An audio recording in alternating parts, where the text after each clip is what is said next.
السلام عليكم، يا رب تكونوا بخير. اهلا بيكم في كوكب البنات. لو دي اول مرة تحضري فخليني اقولك احنا بنعمل ايه بشكل يعني ملخص سريع كده. احنا بنتكلم في موضوعات تخص تعلم اللغة الانجليزية، موضوعات تخص مهارات التدريس في العموم او تدريس الاونلاين او ايه السوفت سكيلز. عندنا مشاكل معينة في الكوميونيكيشن، في النيجوشيشن، في الحاجات الخاصة مثلا بالانترفيو، اي حاجه ليها علاقه بالسوفت سكيلز. والحاجه الرابعه والاخيره وهي استشارات مهنيه في العموم. ممكن تبقى حاجات خاصه بالتعامل مع اولياء الامور، التعامل مع المدير، مع الزملاء، مشاكل في الشغل، الحاجات دي كلها. فده كده الملخص بتاع احنا بنعمل ايه في كوكب البنات. لو انت اول مره تحضره اكتبوا لي كده في الكومنتس مين بطوطه اول مره تحضر، ومين البره اللي بتحضر على طول، ومين العاقه. وطبعا احنا عارفين ان في معانا بطوطه سيمي عاقه، مش هنقول اسمها. ايوه، هي عامله اللافينج فيس دوت. هي مش هنقول اسمها عشان خاطر ايه؟ يعني نستر ايه على بطاقتنا يعني. قالوا لي كده في الكومنتس مين اول مره يحضر.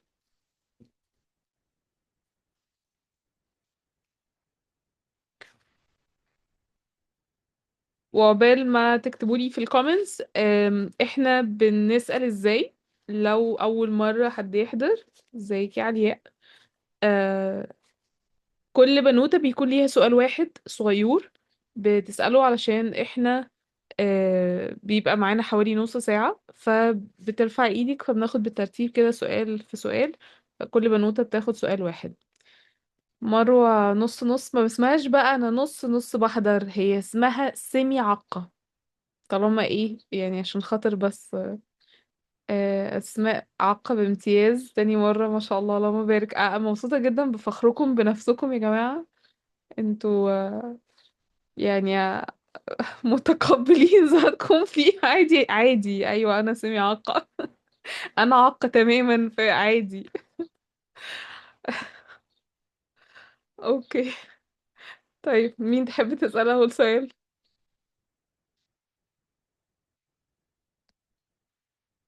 اسماء العقة، وبعديها مروة السامي عقة. السلام عليكم. عليكم السلام. عاملة ازي ايه؟ حضرتك عامله ايه؟ الحمد لله. ايه الاخبار؟ الحمد لله. الحمد لله تمام. انا بس داخله مخصوص اليوم عشان اسال السؤال ده. انا لسه حديثه العهد بالتدريس اونلاين، لسه بادئه تقريبا من بقالي شهر. الموضوع تمام. هو ده اول شغل ليا، انا ما اشتغلتش قبل كده اون سايت، فده اول شغل ليا اللي هو شغل اونلاين. تمام. فانا بس حاسه ان انا باخد وقت كبير قوي قوي في تحضير السيشن. هل ده طبيعي عشان اول مره، ولا انا بطيئه، ولا ايه؟ حاسه لا، حاسه ان اليوم كله بيضيع في تحضير السيشن، وان انا بدي السيشن فمش بعمل حاجه تانية. ده طبيعي يا اسماء. في البدايه يعني اولا احييكي، مبروك ان انتي دخلتي التدريس الاونلاين. يعني ليه زغرت. فانا مبسوطه كتير، فخوره بيكي والله ان انتي عملتي كده اخيرا. آم، بالنسبه خصوصا يا اسماء يا جماعه اللي كان بيحضر قبل كده، فكان في حوارات كتير خاصه بالتدريس الاوفلاين. هناء حتى تفتكر كنا جبنا في سيرتك في مره يا اسماء على موضوع الموبايل اللي اتكسر وكده. ف اه. ف... فهناء اسماء دخلت التدريس الاونلاين. استقطبنا حد جديد. الحمد لله. بصي، هو طبيعي جدا ان انتي تكوني بتاخدي في اول فتره وقت كبير في التحضير. سواء انتي هتدرسي اونلاين هتدرسي اوفلاين هتدرسي اي حاجه، فدي حاجه طبيعيه جدا. اي حد بيبتدي اي حاجه جديده لازم تكون بتاخد وقت كبير في التحضير. تمام. طيب ممكن انا اعمل ايه بقى علشان اوفر على نفسي شويه مجهود؟ ان انا استخدم شات جي بي تي والاي اي تولز ان هي تساعدني تقلل شوية من المجهود. مش شرط ان هي هتقلل من الوقت، بس هيبقى معايا كأن في حد بيساعدني. فانتي ممكن تعملي ايه؟ مثلا نفترض ان معاكي صفحة من كتاب معين انتي عايزة تدرسيه النهاردة. انتي عندك درس معين، موضوع معين. فساعتها ممكن تكتبي لتشات جي بي تي، تديله البرومبت كامل، تقولي له انا بدرس المرحله الفلانيه، عمر كذا، مستواهم كذا في الانجليزي، عندي التحديات الفلانيه، كل الكلام ده. يعني تستثمري شويه وقت ومجهود في اللي هو يعني البرومبت اللي انت هتحطه له، بحيث ان هو مهم. يقوم يطلع لك خطه درس. فمثلا تقولي له انا هدرس present simple tense لسنه خمسه ابتدائي اونلاين، ومعايا طفلين عندهم كذا سنة وعندهم التحديات الفلانية، فاقترح عليا خطة درس للجرامر ده. فساعتها يقوم مقترح عليكي خطة الدرس تمشي ازاي، فبدل ما تبقي بتفكري لوحدك تبقي بتفكري مع ال AI. طبعا في البداية برضو الموضوع هيكون بياخد منك شوية وقت، لأن هتحسي ايه ده، لا الكلام اللي بيقوله ده كلام فارغ. فالمشكلة ان هو مش الكلام اللي بيقوله كلام فارغ، الفكرة ان احنا مش مديله الانبوت مظبوط قوي، فعقبال ما تتعودي ان انت تتكلمي معاه فده هياخد معاكي شوية وقت. هو ولكن انا بعمل كده فعلا، بقول له حاجات وهو بيديني افكار. بس انا مشكلتي ان انا مش يعني ايه، انا لو ما كنتش عامله الحاجه بنفسي ومظبطاها انا بنفسي فما ما بقتنعش. يعني ما مش عارفه ليه ما بيدينيش الحاجه اللي انا ببقى عايزاها في دماغي. هو بيساعدني، بس انا باخد الكلام بتاعه واعمل له اديت واحطه بقى في الباوربوينت وانا اعمل كل حاجه برضه. ما هو ده. فبحس ان انا كمان بضيع وقت معاه. لا لا لا، مش تضييع وقت، ده بصي انا هقولك على حاجة. هو ده مش تضييع وقت، هو انت زي ما بتقولي انا بفكر معاه. يعني مثلا انت دلوقتي لو قلتي لي انا عايزه ادرس الحاجه الفلانيه، فانا ممكن اقوم قايله لك ايه، والله ممكن تعملي واحد اتنين تلاته اربعه من وجهه نظري من خبرتي. فانت بقى جوه دماغك لا والله انا لو عدلت الحاجه الفلانيه هتبقى احلى. الستايل بتاعك بتحطي التاتش بتاعك في التدريس. ولكن الفكرة في ايه، ان هو هيساعدك في التنظيم. يعني مثلا انت لو بتفكري لوحدك فممكن يبقى الليسون بلان يقع منها حاجات معينة، فهو يبقى دايما ممشيكي بستراكشر معين. ممكن انت تقولي له والله الاستراكشر اللي انت اديتهولي ده عظيم جدا، بس انا حابة اضيف عليه جزء زيادة للهوم ورك، محتاجة اضيف عليه كذا. فهو أداة مساعدة مش أداة استبدال. ان هو احنا بصراحة بيفيدني كتير قوي في موضوع الورم اب والجيمز والحاجات السبيكنج تاسك اللي بتبقى براكتس بعد الشرح وكده، فبيديني افكار فعلا هلاقيها افكتيف مع الطلبة. ما هي اسمها هي أداة مساعدة. لو احنا خدنا الحاجة منه كوبي بيست هيجي لنا احنا تخلف عقلي. يعني لان مش منطقي ان انا اخد منه الحاجة از از. لا بالعكس، اللي انت بتعمليه ده الصح، ان الواحد يبقى بياخد منه ويظبط على حسب ايه الارتياح الشخصي ليه. ولكن هو بيساعدك، انت معاكي حد خبرة آلافات السنين تحت ايديكي، ده هذه فرصة لم تتاح طيب للناس. بالنسبة برضه انا عايزة اتاكد من عدد الساعات. لو انا فعلا باخد وقت كتير في التحضير، المفروض في الطبيعي حتى لو في الاول المفروض السيشن تاخد مني تحضير وقت قد ايه؟ لا هي يعني رينج. اكثر التانية اسماء، يعني ما اقدرش اقول لك وقت معين. في حد ممكن ياخد على السيشن، يعني السيشن اصلا المتعارف عليه ان كل ما بتكون صغيره كل ما بتاخد وقت وتحضير اكبر. عشان خاطر احنا السيشن لو هي صغيره يبقى انا محتاجه اعمل فيها حاجه ما تخرش الميه. لو السيشن طولت مننا شويه فبيبقى فيه متاح هات وخد يعني. ولكن في العموم لو في البدايه، يعني زمان كان بيتقالك، زمان قبل الاي اي، قبل كل الحاجات دي، قبل كل الحاجات اللي بنلاقيها اونلاين، كان بيقولك ان الساعه شرح عليها 10 ساعات تحضير. اوه. ده زمان فهي طالما ما بتاخدش منك 10 ساعات تحضير ف... فالحمد لله. دي حاجة. الحاجة التانية ان هو دلوقتي طبعا هي مش هتبقى 10 ساعات تحضير، لان احنا معانا حاجات كتير بتساعدنا. عندنا resources موجودة اونلاين. انت دلوقتي مش محتاجة معاكي ال AI tools هتبقى بتساعدك. طيب ايه الحاجات التانية اللي اللهم صل على النبي اللي هتكون بتساعدنا؟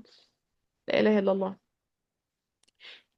نسيت انا كنت هقول ايه، بس in general ان انتي كنت هقولك ايه، ان في البداية انا بدرس حاجة جديدة عليا، وانا لسه جديدة في التدريس ولسه جديدة في التدريس الاونلاين، فطبيعي انها تبقى بتاخد مني وقت. ولكن قدام بيبقى خلاص انا ايدي في الحاجة دي بقالي سنة واتنين وتلاتة، فانا مش هاخد نفس الوقت ده في التحضير. يعني انا لو طلب مني ادرس نفس الحاجة اللي انا كنت بدرسها بقالي 3 سنين، انا ايه اللي هيخليني اخد كل الوقت ده في التحضير؟ او ممكن بعدل عليها. انت بقى اقولك على حاجه تعمليها للمستقبل، ان انت تحتفظي بنسخه من شغلك ما ترميهوش وتعدلي عليه. يعني مثلا انت دلوقتي بتدرسي منهج معين، والمنهج ده انت بتدرسي انجليزي، فبتدرسي في المنهج ده حاجات معينه في الجرامر. حلو. الجرامر ثابت اينما كنت. فاهمه اللي هو ايه، انتي بتدرسي ابتدائي، بتدرسي اعدادي، بتدرسي اي حاجه، ايا كان المنهج الجرامر ثابت في الانجليزي. فتبقي عامله عندك كده زي بورتفوليو بتجمعي فيه الانشطه والاسئله، ويبقى كان عندك بنك العاب وبنك اسئله وبنك انشطه، بيبقى اسمه تيتشرز بورتفوليو. تبقي بتجمعي فيه الالعاب دي بشكل منظم، بحيث ان انتي قدام اتطلب منك انك تدخلي سيشن، اتطلب منك انك تعملي ديمو، اتطلب منك اي حاجه والحاجه دي فيها نفس الحاجه اللي انتي درستيها قبل كده، ما تروحيش تحضريها تاني من الاول. دي واحدة من الأخطاء اللي الواحد كان واقع فيها زمان، يعني لأن لو أنا كان معايا مثلا الحاجات دي ثابتة، كنت هبقى بعدل عليها، هي مش بعملها كل مرة from scratch. ده اكيد صحيح. بس تمام. ماشي. شكرا قوي. العفو. العفو. طيب، في ناس كتبت حاجات في التعليقات، تعالوا ناخد من التعليقات وبعدين نشوف مين. آه بسم الله. إلهام: أنا من المغرب. I want to start teaching online the second time to attend. Thanks for your help. I'm volunteering to teach Palestinian students online. دي حاجة عظيمة جدا يا إلهام، أهلا بيكي. طيب، هي عايزة تبتدي في التدريس الأونلاين، انت كده كده ابتديتي خلاص في التطوع، ربنا يكتب أجرك إن شاء الله ويفك الكرب على اخواتنا. أم، شوفي انتي المرحله اللي واقفه فيها ايه، يعني مثلا هل المرحله اللي انتي واقفه فيها في ان انا مش عارفه استخدم التولز بتاعت التدريس الاونلاين، يعني بس مش عارفه استخدم جوجل ميت او زوم او جوجل كلاس روم، الحاجات دي كلها، فارشح لك تشوفي من على القناه. عندنا سيكشن كامل على قناه تفل شاب على اليوتيوب في كورسات عن التدريس الاونلاين، اتفرجي عليه بالترتيب، هتلاقي كل حاجه ان شاء الله انت ممكن تبقي محتاجاها في البداية. يعني مثلا ان انت عايزة تدرسي من خلال ايه، عندك جوجل ميت وعندك زوم، تقدري تدرسي من خلالهم. زوم بس ميزته ان هو الفري فيرجن، تسمح التسجيل لغاية حوالي 40 45 دقيقة، لكن جوجل ميت ما فيهوش تسجيل الا لو انت دفعتي فلوس. فابتدي بالفري فيرجن طالما انت يعني متطوعة، والموضوع يعني ما فيش حد بيساعدك ماديا في التطوع دوت. ف ممكن تستخدمي زوم عشان لو حبيتي تسجلي السيشن وتبعتيها للناس. الحاجة التانية، او مش بس تبعتيها لنفس الناس، ممكن يبقى معاكي ناس من برضو من هناك او من اي مكان وعندهم مشكلة في الحضور في نفس الوقت معاكي، يبقى ساعتها معاكي السيشن المسجلة دي، ان انت تبعتها لهم. هتحتاجي ايه تاني؟ هتحتاجي مثلا جوجل درايف وجوجل كلاس روم علشان خاطر تنظمي الماتيريال دي، علشان ما تبقيش كل مره بتحتاجي ان انت تبعتي لهم مثلا على الواتساب الماتيريال اللي اخدناها للدرس الاول في الكتاب. لا، ده كل حاجه تبقى منظمه. يعني لو تفتكروا، خليني كده حتى اوريكم، لو في حد اول مره يستخدم جوجل كلاس روم او ما استخدمهوش قبل كده، خليني اوريه لكم. ثواني هشير السكرين. بسم الله. طيب، يعني مثلا دلوقتي انا زمان الخطأ اللي انا كنت بقوله الاسماء، ان انا ايه كل مره اروح ادرس من كتاب معين، ادرس من حاجه معينه، فببتدي احضر من البدايه خالص. بعد كده لما ابتديت الشغل الاونلاين، التدريس الاونلاين بقى خلاص ده شغلي، انا اللي اخترت الكتاب، انا اللي معايا كل حاجه، فمش عايزه افضل كل شويه ابذل مجهود من الاول وجديد. فايه اللي انا بعمله؟ عملت جوجل الاول، عملت جوجل درايف. جوجل درايف هيساعدكم عشان لو عايزين ترفعوا حاجات كتير يعني انتوا عايزينها. طب انا عايزه اجمع الماتيريال دي بشكل منظم، فمثلا انا بدي انجلش فور بيجنرز، فهنيجي نفتح انجلش فور بيجنرز هتلاقوا ان انا قادره انظم الحاجه بحيث ان اي طالب يجي جديد معايا انا بشير معاه اللينك بتاع المحتوى بتاعي، بالكويزز بقى، بالفيديوز، بالكتب، بأي حاجة، بريسورسز أنا عايزاها، عايزة أشاركها معاهم. فيبقى معاهم كل حاجة، إيه، ما بقاش كل مرة أبقى يحصل على الواتساب لا أنا ما حضرتش، أنا لسه داخل، طب ممكن تبعتولي لينك الماتيريال بتاعت السيشن اللي فاتت، طب هي السيشن اللي قبلها كان حصل فيها إيه. لا، أنا كده يبقى معايا كل حاجتي منظمة، أي حد يدخل في أي وقت يلاقي إيه الماتيريال محطوطة بشكل منظم، وبالتالي اقدر اعدل عليها، اقدر اعمل ابديت عليها، كل الكلام ده. هتلاقي الهام على الديسكريبشن بتاع الواتساب جروب بتاعنا بتاع كوكب البنات، هتلاقي فيه لينك الماتيريال بتاعتي برضو، لو حابة ان انت تبصي عليها، لو في حاجة ممكن تساعدك في اللي انت بتعمليه، يعني اعملي كده وربنا يوفقك ان شاء الله يعني و... ويكتب اجرك. آه... اوكي، دي كانت الهام. ناخد السؤال اللي بعده. روضة: هاي قبل بسمة. هاي يا روضة، قوليلي أعمل إيه عشان أفايت إن أعدل مرتبي دون خسائر. يا الله. إيه. طيب لان بص، انا في حرب يا ابله بشير. أنا عارفة، ما أنا عشان كده بقول يا الله، لأن إحنا في هذه المعمعة حاليا. وجو بقى اللي هو احنا اللي عملناكي والكلام ده كله أيوه، إحنا اللي انا مش قوي. قادره اقول لك صعب ازاي. ايوه احنا اللي عملناكي وجبناكي من الشارع واكلناكي شربناكي وعملنا ليكي اسم وقيمة يا نكرة. اه. انا عارفة انا عارفة اولا هذا نوع من المرض النفسي، يعني ان الناس تبقى بتفكر بالشكل دوت. فانا محتاجة ان انا عشان ادخل الفايت دي ان تحطي بقى بابل كده على دماغك ان انا ما تأثرش بالكلام ده. يعني ايه؟ قبل ما نتكلم في خسائر الفلوس، احنا عندنا انواع تانية من الخسائر، منها الخسائر النفسية. انا عارفة ان انتي بتسألي على ان ازاي ما اخسرش الوظيفة، او ما ازاي ما اخسرش حاجة معينة، عن خسارة علاقات، كل الكلام ده. بس احنا عندنا اهم خسارة هتيجي قبل كل بالظبط. الكلام ده، الخسائر النفسية. جزء من ان انا مم. اقدر اتعايش مع الفايت او الحرب اللي هتحصل دي، علشان خاطر احنا بنتكلم دلوقتي في الفلوس. ثانية بس، هو في مم. انا مش عارفة هي جاية منين. انت من عندك إرادة؟ طيب تمام. هقول انا لك. عندي انا سايقه معلش مع اه عيلتي في المستشفى، بس انا سامعاكي. انا بس هعمل ميوت لنفسي، بس انا سامعاكي. طيب، طب خلاص ماشي اوكي، الف سلامة. طيب بصي، خلينا نجاوب على السؤال ده، عشان اكيد ده هيبقى برضه سؤال عند ناس تانية. انا دلوقتي ايه الخسائر اللي هتعرض اليها؟ لازم ان انا داخلة حرب، فلازم اعرف ايه اللي ممكن اخسره وايه اللي ممكن اكسبه علشان اخد قرارات سليمة. اي حاجة في الدنيا بنعملها هي تفاوض او مفاوضات، والمفاوضات جزء منها حرب يعني.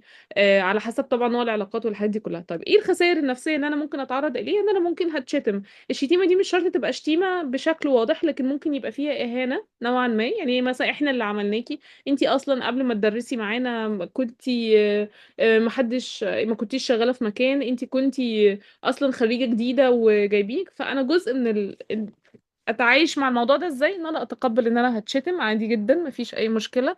احنا مش اول ناس ومش اخر ناس هتتشتم. وافتكر دايما ان اللي بيتصرف معايا ده هو بيتصرف من منطلق ايجو كبير، تمام، عنده تضخم في الذات. انا بقى ما يبقاش عندي تضخم في الذات. يعني مثلا ان حد قال لي احنا اصلا انتي قبلنا ما كنتيش بتفهمي حاجة في التدريس واحنا اللي علمناكي، كتر خيركم. انا دلوقتي انا اتعلمت الحمد لله. فعايزين بقى نتكلم في الفلوس. ما تاخدوش الموضوع على الايجو بتاعكم. يعني اللي قصادكم عنده ايجو، ما تاخدوش انتوا الموضوع بقى على الايجو بتاعكم. خلينا دايما نفتكر مكاننا على الارض. احنا في الاول وفي الاخر يعني الناس يعني ما اتفقتش على ربنا سبحانه وتعالى اللي هو فعلا رازقهم يعني ده اللي بجد هو اللي رازقهم. مم. آه، ف وفي نفس الوقت في ناس بتذكر الانبياء والرسل بسوء، فربنا يعافينا. فما ينفعش انا بقى اجي كبسمة في نص كل الكلام ده واقول دول شتموني. ما عادي اتشتمت، ما فيش مشكلة، حسبنا الله ونعم الوكيل، ويعني هي صحيفتهم. يعملوا فيه اللي هم عايزينه ويشيلوا من اللي عليا. فانا لما ادخل الحرب دي وانا عارفة ان انا هتشتم، آه، ف... فده هيقلل شوية من الخسائر النفسية. ليه؟ لأن أنا مش هبقى داخلة الفايت وأنا عارفة إن يا جماعة إحنا ممكن نتكلم كناس كبيرة عاقلة، بتشوف إزاي الموضوع يبقى وين وين. طيب ده في حالة إن أنا بتعامل مع ناس يعني سايكو، ما في مشاكل نفسية، فأنا عارفة إن هيبقى في الموضوع إيه، آه، هات وخد كتير، بقلة أدب نوعا ما. ايه الحاجات التانية اللي انا ممكن اخسرها؟ ان ممكن واحدة من التكنيكس اللي بتتعمل، طبعا كنت قايله لكم ان احنا هنعمل حاجات في الديرتي كوميونيكيشن وانا لسه لغاية دلوقتي مأجلاها، فانا شغالة عليها والله. بس واحدة من التكنيكس اللي ممكن تتعمل، وهي ان يعدل الاختيار اللي معروض عليكم ازاي. انا دلوقتي داخلة بقول للناس انا عايزة زيادة في المرتب، فهو يقوم عامل معايا ايه؟ زيادة في المرتب. يعني والله كان على عيني، ولكن انا اصلا احنا بنمر بضائقة مادية كبيرة في المكان، وكنا ناويين نمشي ناس.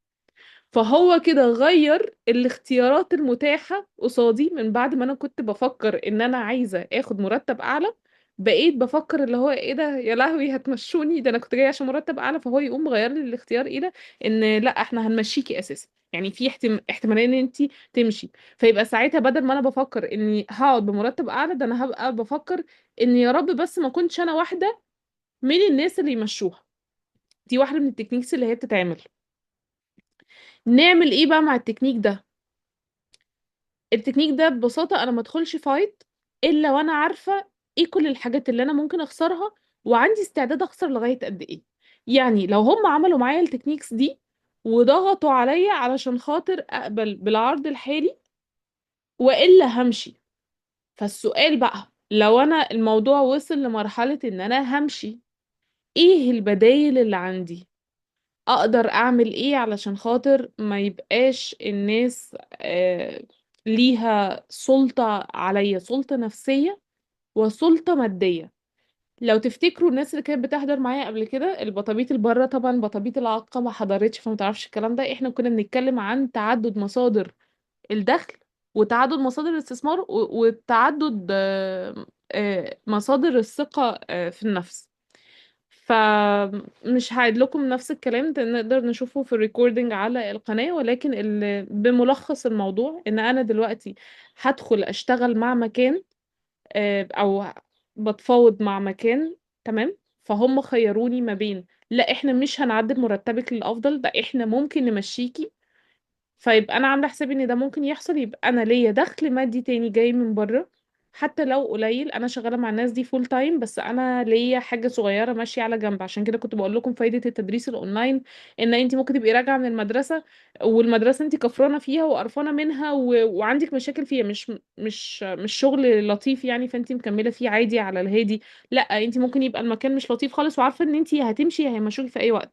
يبقى تبتدي جنب الشغل ده قبل ما تسيبيه حاجه كده صغيره على جنب، تطلعي منها فلوس، بحيث ان هما لو قالوا لك هتمشي قولي لهم يلا مع السلامة. فيبقى هنا احنا بنضغط على بعض، بنشوف مين فينا اللي هيضغط على الزناد الأول، مين فينا اللي هي ال... ال... عارفين كان في لعبة كده، يعني هي مش لعبة، هي كانت حاجة، لعبة بتتعمل في الأفلام. الناس بتيجي بعربيتين قصاد بعض، يعني واحد سايق عربية والتاني سايق عربية، والاتنين بيجوا قصاد بعض ودايسين بنزين على الآخر. حلو. كل واحد فيهم بيشوف مين التاني اللي هيقدر فعلا مكمل لغاية ما يدوس ويدشدش العربية اللي قصاده حتى لو فيها موت. فاللي يبقى عنده استعداد ان انا هفضل دايس بنزين لغاية ما مش هحود، مش هخاف واحود، هو ده اللي بيكسب، لان التاني هيحود قبله. فهو فالملخص ان احنا هنعمل ايه؟ ان انا يبقى ليا حاجة على جنب بتدخلي فلوس، فبالتالي لو قالوا لي يلا مع السلامة، يلا مع السلامة. دي كده ايه الحاجة الأساسية. الحاجة بقى لو احنا بنتكلم مع ناس طبيعية ما عندهمش كل الهطل ده بيحصل في دماغهم، ان انا بحاول اربط زيادة مرتبي بأنا هضيف لك ايه في المكان. يعني ايه؟ انا دلوقتي مثلا بدرس في مكان معين، فالمكان ده بسبب ان انا ليا البراند الشخصي، وبسبب ادائي جوه الكلاس، فالناس بقى يجي في المكان ده ناس اكتر. فساعتها ممكن اتفاوض على مميزات اكتر، يعني مثلا ممكن اقول لهم ايه، طيب انتوا بتدوني اكس في الساعة، انا يعني ما شاء الله الحمد لله احنا عاملين سكسس ستوري، انا وهم، تمام؟ حتى لو انا بس اللي بشتغل اكلمه صيغة الجمع، احنا عاملين سكسس ستوري حلوة، بيجي ناس اكتر في المكان. انا لما بعلن بيجي ناس، فكنت حابة ان احنا نشوف ازاي يعني، وعندي افكار تانية تزود البروفيت اللي في المكان وتجيب ناس اكتر، وحابة ان انا اشتغل عليها.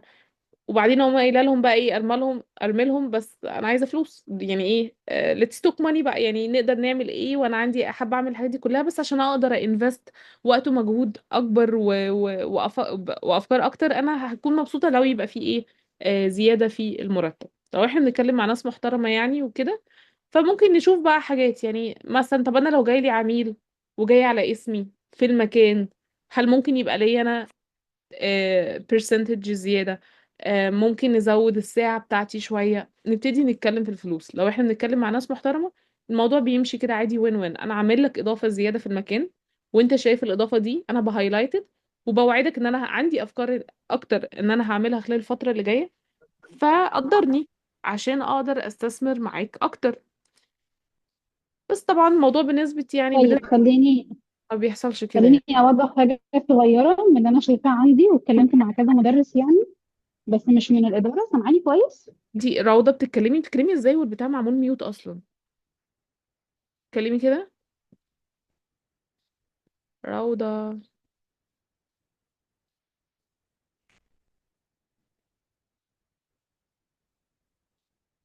اوكي روضة، يبدو ان الانترنت عندها فصل عشان هي على الطريق. هي دخلت تاني، كنت تقولي ايه يا روضة؟ سامعاني كويس كده؟ يعني هو بيقطع شوية بس قولي كده.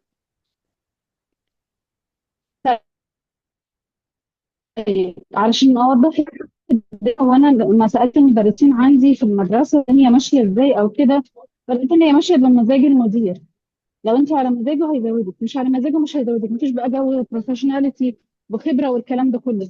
هو انت بتدخلي مع الراجل ونشوف مين اللي في الاخر، زي انت ما قلتي كده، حوار العربيتين اللي ماشيين قصاد بعض. سامعاني؟ هو يعني انا بسمع طشاش يعني الو؟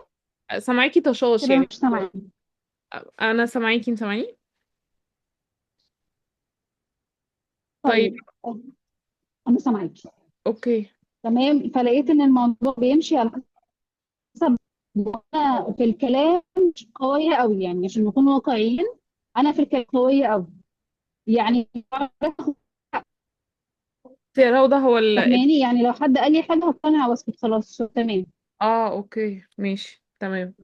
انتي بتقولي انا مش في الكلام، يعني مش اعلى حاجة، فلو حد قالك حاجة هتقتنعي وتسكتي، صح كده؟ ما هي هقولك بقى يا راضي. يعني من التشاش اللي انا سمعته منك ان انت دلوقتي بتقولي ان المدير، الموضوع زيادة المرتب بتيجي على حسب مزاج المدير. وان الموضوع لو دخلنا فهنشوف مين اللي هيضغط على التاني، فمين اللي هيقع الاول خلاص هو اللي خسران. وان احنا مثلا في الكلام مش بنعرف ناخد وندي قوي، فبنقتنع بأي حاجة الناس بتقولها. واحدة من الحاجات اللي ممكن نعملها علشان خاطر ما نقعش في الحتة دي لما نيجي ندخل نتفاوض مع حد، ان انا ببقى داخلة انا كاتبة عندي ومتمرنة الكلام هيمشي ازاي، السيناريوز ماشية ازاي. عارفين اللي بيلعب شطرنج، واحدة من التمرينات اللي الواحد بيعملها في الشطرنج ان انا دلوقتي لو حركت مثلا الطابية او لو حركت القطعة دي مثلا بالشكل ده، ايه اللي هيحصل؟ هو ممكن اللي قصادي هيعمل الكاونتر موف بتاعته ازاي. هي موف وكاونتر موف، انا هعمل حركة. عارفين لما انتي بتقعدي قبل ما بتنامي كده وتقعدي تفكري ده انا النهارده كان المفروض اقول له، بس انا لو كنت قلت له كذا كان ممكن يقول كذا مش عارف ايه، هي الحركه دي. بس احنا بدل ما نعملها باثر رجعي بعد ما نروح ونلبس في الحيطه ونرجع بالليل نقعد نلوم في نفسنا، لا، انا اعملها قبل ما اروح الفايت دي، قبل ما اروح الدiscussion دي. خلينا نحط لها اسم يعني مسالم شويه، قبل ما اروح الدiscussion او النيجوشيشن دي. ابقى عارفه والله انا لما هقول له كذا بمعرفتي بشخصيته هو هيقول لي كذا، ولما هقول له كذا هو هيقول لي كذا، فانا هحط الموف والكاونتر موف. انا لما هعمل حركه فلانيه هو هيقول لي كذا. طب ولو هددني، طب ولو قال لي امشي، ولو قال لي ده احنا كنا هنمشي ناس، ولو رمالي في النص ان انا ادائي مش احسن حاجه، ولو طلع لي مشاكل والقطط الفطسانه فيا. يعني انا في ورق كده معايا لو وريته لكم.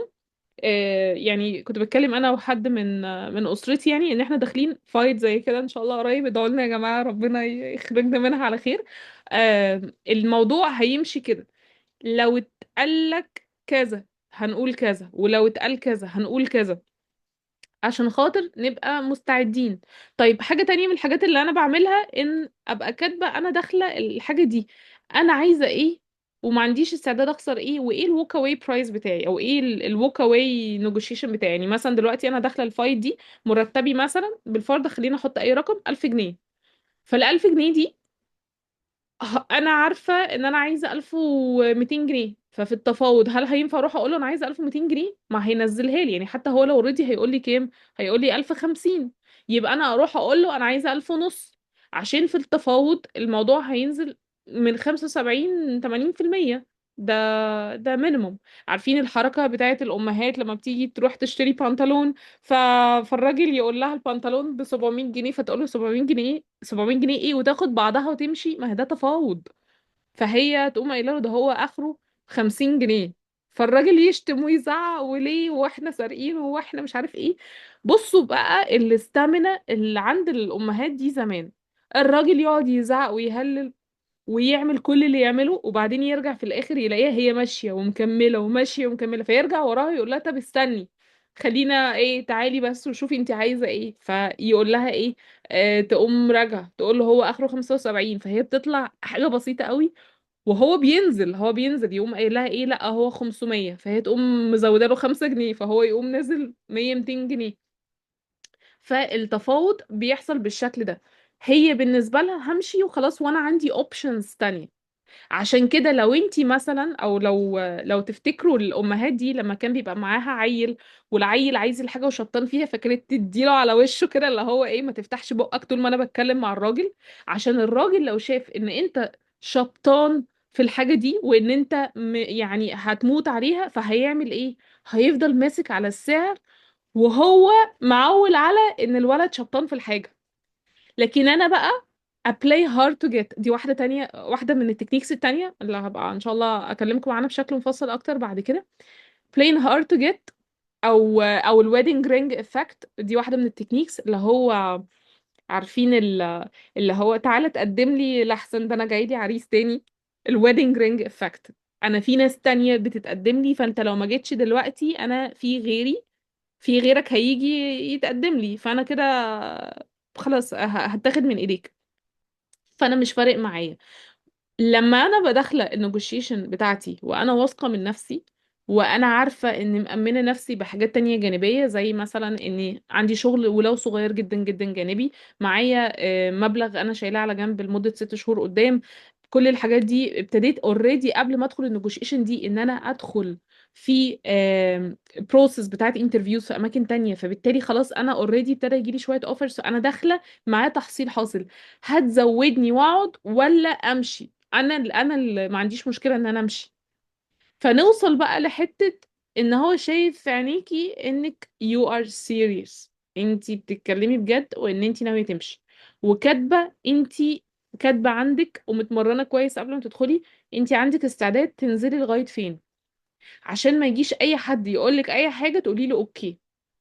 يعني خدي الحاجة دي، لا، ما مش دي الحاجة، يعني يبقى عندك في النوت كده ترجعي لها وانتي في الانترفيو او في النيجوشيشن دي، تبصي كده في النوتس بتاعتك، هي دي الحاجة اللي انا عايزاها؟ لا، طب هي قريبة منها بقد ايه؟ طب انا عندي استعداد انزل فيها لغاية قد ايه؟ كل الكلام ده. الموضوع صعب، بس هو بيجي بالتمرين، بيجي والحاجات دي فعلا it really works يعني. فهي بس عايزة تمرين كتير كتير كتير قبل ما تدخلوا، وتقعدوا كده مع حد في البيت، اللي هو تتمرنوا على الموضوع ده. احنا هنمشيكي ايه ده بجد؟ طيب لعله خير، انا كده كده كان جاي لي اوفر بره، فرصة سعيدة، شوفوا المرتب بتاعي هينزل امتى، علشان خاطر انتوا هتقعدوني لغاية امتى؟ هنقعدك شهرين ونمشيكي؟ لا، وشهرين ليه؟ خلينا يعني النهارده يا ريت والله، انا كده كده جاي لي اوفر بصراحة برقم اعلى، فانا كنت حابة اشوف لو انتوا عايزين تكملوا معايا. فكنت جاية اتكلم معاكم في المرتب. فهنفضل كده نضغط على بعض، مين فينا اللي هيعيط الاول ويخرج من الدiscussion دي؟ انتوا اوعوا تعيطوا، واوعوا تتهزوا، دايما كده تتمرني كتير وتستعيني بالله. ده حقك، وانتي عارفة ان في غيرك في المكان ممكن يكون نفس الخبرة وكل حاجة وبياخد نفس الرقم ده، الفرق بينك وبينه ايه؟ ان هو راح يتفاوض على حقه. ما تتكسيش تطلبي حقك، عشان الناس وربنا ما هيكسفوا ان هم يعني ياكلوا حقك عادي جدا، هاتوكي مفيش. شغل. هم بص يعني الناس بتستحل الحرام، ما هي ما عندهاش اه، مشكلة. هما يفحتوكي شغل عادي جدا، بس المرتب لا لا لا، انت تستحقي الشغل بس. انا انتي موافقاكي جدا في كل كلمه قلتيها. انتي موافقاني في كل كلمة، بس ايه؟ ان هما يفحتوكي شغل في المقابل المرتب ما فيش، ده عادي، لكن ما يدوكيش المرتب، انت ما تحبيش عن المرتب، انا فاهماكي. بصي، ما احنا هنعمل ايه؟ خلي بالك، هو امم. انا مش رايحه برضو اتفاوض على مرتب زياده، تمام؟ امم. مقابل ان انت هتشغلني زياده. لا، ما احنا اه. كده ما عملناش حاجه. ما خلي بالك من الحته دي كويس جدا، ليه؟ امم. لان دي ممكن بعد كده تستخدم كديرتي موف، ان انا دلوقتي مثلا رحت اتفوضت على المرتب، فاداني ال 1200 اللي انا كنت عايزاها، فيستخدم معايا بعد كده الجلد تراب تكنيك، يقوم قايل لي ايه؟ معلش اقعدي بقى ساعة زيادة بعد الشغل علشان خاطر احنا محتاجين الحاجة الفلانية. فانا لما اجي اقول له اقعد ساعة زيادة ليه؟ انا عمري ما قعدت ساعة زيادة في المكان. يقول لي ما احنا مزودينك في المرتب. لا امم. على ماما. هو انا دلوقتي اتفاوضت معاك لان هو الناس المطففين، اللي يعني هم ما لهمش اسم غير المطففين، ويل للمطففين، إلهي ربنا يا رب ينتقم منهم على أكلهم الحقوق دي. هما بيعملوا إيه؟ بعد ما بيوصلوا لمرحلة في الآخر هو خسر الفايت، بس عشان هو مش مرتاح جوه نفسه، تمام، قلبه مش سليم، امم. فبيعمل إيه؟ طيب أنا اديت لبسمة الفلوس، فأنا مش مرتاح، أنا ما هي ده هي أخدتها مني بطلوع الروح يعني. فانا هحاول اخده منها بشكل تاني. الموضوع ده مش لازم يحصل بس في الشغل، ده ممكن يحصل كمان في الفريلانس وانتوا بتتعاملوا مع اولياء الامور. اللي هو مثلا تيجي تقولي ايه لولي الامر، والله الترم الجديد هيكون الحصة بدل ما هي ب50 جنيه هتبقى ب70 جنيه. تمام. فمن هنا لهنا، طب لا، ده الولاد عايزة تروح لمدرس تاني مع ولاد خالتهم، بس انا قلت لهم لا يضغطوا عليهم، فانتي تقومي قايله لهم ايه؟ لا مفيش مشكلة يروحوا طبعا مع ولاد خالتهم، اهم حاجة يكونوا الولاد مرتاحين. فنفضل نضغط على بعض كده لغاية ما الحصة تعلى في السعر. يوم ولي الامر يعمل ايه، او الشخص اللي بتتفاوضي معاه، يوم تيجي مثلا الحصة ساعتين، فيقوم قايل لك طب مش تريحي ايدك كده شويه يا مس فلانه وتزودي شويه. فهو عايز يعمل ايه؟ هو دفع الفلوس الزياده، عايز مقابلها زياده. لكن انتي واخده الزياده علشان انتي قيمه الساعه بتاعتك لو هي في حد ذاتها عليت. فبيحصل بعد النيجوشيشن وبعد ما باخد الحاجه اللي انا عايزاها، يجي الشخص هو من جواه مش مبسوط، هو عايز ياخد بالفلوس الزياده اللي هو دافعها حاجه زياده. فانا اعمل ايه في الحاله دي؟ افضل برضو ازق معاه، يعني ما بقاش بقى انا عبيطه واقول اصل التفاوض خلص وانا كسبت. لا، انا لسه الحرب شغاله. فهنعمل ايه؟ هفضل دايما افكره ان لا، انا بمشي في ميعادي عادي، انا باجي في ميعادي الشغل وبمشي في ميعادي. ايوه بس احنا لسه مزودينك. ايوه يا فندم، ما انت مزود المرتب بتاعي على نفس عدد ساعات الشغل، عايزني اقعد وقت زياده، هتعملي اوفر تايم بالتكلفه الجديده اللي احنا بنتكلم فيها. فتفضل الموضوع كده لغاية ما ايه، ابنك على مش عارف ما تربيه ولا ما تعوديه، فاللي هو ايه لغاية ما يوصل في الاخر لمرحلة ان هو زهق. وفي نفس الوقت انا لسه مش عشان خاطر اخدت الفلوس اللي انا عايزاها وعشان خاطر ان انا كملت التفاوض ما بعد المرحلة اللي احنا فيها دي، اللي خلاص اتعود وما بقاش يتكلم معايا. تأكدوا ان لو الشخص اصلا من البداية مش سوي نفسيا، يبقى هيجي في لحظة معينة يعمل كومباك. ايه الكامباك دي بقى؟ ان هو خلاص هيلملم يعني ايه اشلاءه من هو لسه متدغدغ في الحرب دي ودفع الفلوس الزياده وهو مش مبسوط، فهو هيبيع في اقرب لحظه. فانا ما ينفعش بقى افضل نايمه على وداني كده واقول خلاص ما انا خدت الزياده والراجل سايبني بشتغل في نفس عدد ساعات الشغل ومش عارف ايه. لا، افضل مكمله في البلان بتاعتي اللي بره، اللي هي اتكلمنا عنها قبل كده، ان انا يبقى معايا سيفنجز لقدام احتياطي، عشان ما يجيش حد يقول لي يلا انا همشيك النهارده. ما اخافش انا بقى اقول له لا بالله عليك لا تقعدني. لا، اقول له تمشيني النهارده ليه؟ مشيني امبارح، مشيني الاسبوع اللي فات، ما عنديش مشكله. فيعرف ان انا ايه، ما عندي اوبشنز تانية. اي حد عنده اوبشنز تانية في الحياة، الناس ما بتعرف، الناس بتشوف ده في عينه. يعني سوري في المثال كده، كان في مثال بيقول ايه، انتوا الكلاب بتشم ريحة الخوف. فبالتالي في اشخاص معينة لو شموا ريحة الخوف وشموا ان احنا حسوا كده، شافوا في عينينا، شافوا في طريقة كلامنا، شافوا في صوتنا، صوتي بيترعش وانا داخلة في التفاوض، البادي لانجوج بتاعتي، الكلام ده بيأثر جدا. يعني انا عارفة ان هو احيانا بيبدو كأنه هاري سكيلز، يعني انا نفسي زمان كنت بقول عليه زمان هاري سكيلز، ولكن الحاجات دي فعلا بتفرق جدا. اي حد صوته، طريقة كلامه، الاكسبريشنز اللي بيستخدمها، البادي لانجوج بتاعته، كل الكلام ده لما بنيجي ندخل في اي تفاوض، اول ما الشخص بيشوف ان يا جبل ما يهزك ريح، هو خلاص انا مش خايفة. طالما مش خايفة يبقى انا عندي اوبشنز تانية. ففي ناس سايكو يبقى بالنسبة لها بقى، الناس اللي من النوعية دي اللي بتتعامل معاها، يبقى بالنسبة له لا مش هخليكي تمشي على الاوفر الاحسن، انا هخليكي قاعدة معانا. انا العب على الحتة دي بقى، اللي هو ايه، انا كده كده همشي على اوفر احسن. فهو بالنسبه له لا امشي بسمع على اوفر احسن، لا ده انا ازودها حبه صغيره وتقعد. وهو في الحقيقه ده كان التارجت بتاعي، ان هو يزودني حاجه صغيره واقعد، لان انا ميزه بالنسبه لي ان انا اكمل في نفس المكان، ما احتاجش ان انا اروح مكان جديد ببروبيشن بيريد جديده، اللي هي الفتره اللي هي تحت الملاحظه دي اول 3 شهور، وان انا ما بقاش محتاجه اثبت نفسي بقى من اول وجديد، هم عارفين بسمه وبتشتغل وبتعمل مش عارف ايه. فده كده ايه بالنسبة لروضة. يعني خلينا نقول ان ملخص الكلام ان انت تبقي داخلة رقم واحد عاملة حسابك ان انت هتتشتمي، طالما انت عارفة ان الكالتشر بتاعت المكان ان هم هيهاجموكي ويقولوا لك احنا قويناكي واكلناكي وشربناكي وكل الكلام ده. مفيش مشكلة. تعملي ايه؟ هقولك على حاجة حلوة. اللهم صل على النبي. كان في آية في القرآن، القصة بتاعت سيدنا موسى مع فرعون. كان في آية كده، الله صل على النبي، كنت بسمع بودكاست فكان بيتكلم في الحتة دي. كان بيقول ان فرعون لما جه قال لسيدنا موسى وفعلت فعلتك التي فعلت ومش عارف ايه وقعد ايه يفضل يعني يتكلم معاه بالشكل ده.